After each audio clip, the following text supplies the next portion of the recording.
Photo खींचने से हमारी आत्मा फोन में फंस जाती है।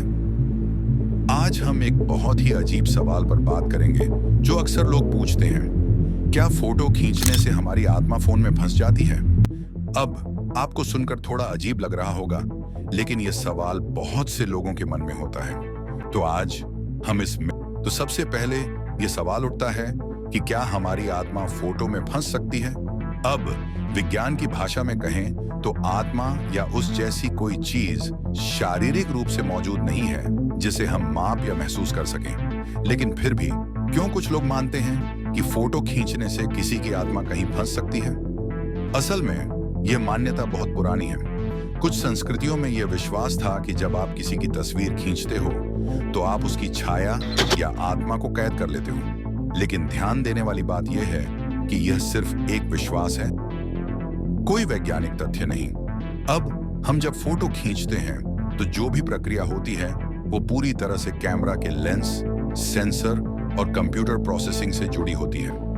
किसी की आत्मा या छाया का इससे कोई लेना देना नहीं है। जब आप फोटो खींचते हैं तो आप बस प्रकाश को कैद करते हैं और उसे एक डिजिटल इमेज में बदलते हैं, यही है।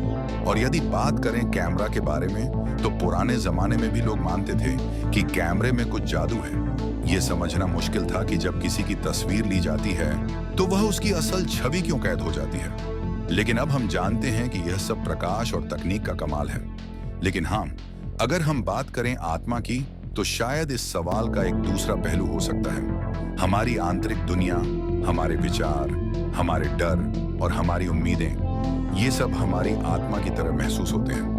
हो सकता है कि यह सवाल सिर्फ एक पुरानी मान्यता ना हो, बल्कि एक डर हो जो हमारी व्यक्तिगत और मानसिक दुनिया से जुड़ा हो। तो दोस्तों, अगर अगली बार कोई आपसे कहे कि उनकी आत्मा उनकी फोटो में फंस गई है, तो आप यह समझ सकते हैं कि यह बस एक डर और अंधविश्वास है। वैज्ञानिक दृष्टिकोण से हमारी आत्मा और फोटो का कोई सीधा संबंध नहीं है। ध्यान रखें, हर मिथक का एक व्याख्या होता है, और अगर हम उसे समझने की कोशिश करें तो हम उसे सही तरीके से देख सकते हैं। तो दोस्तों, अगर अगली बार कोई आपसे कहे कि उनकी आत्मा उनकी फोटो में फंस गई है, तो आप यह समझ सकते हैं कि यह बस एक डर और अंधविश्वास है। वैज्ञानिक दृष्टिकोण से हमारी आत्मा और फोटो का कोई सीधा संबंध नहीं है। ध्यान रखें, हर मिथक का एक व्याख्या होता है, और अगर हम उसे समझने की कोशिश करें तो हम उसे सही तरीके से देख सकते हैं। अगर आपको यह वीडियो पसंद आया हो तो लाइक और सब्सक्राइब जरूर करें, ताकि हम ऐसे और सवालों का जवाब ढूंढ सकें। धन्यवाद।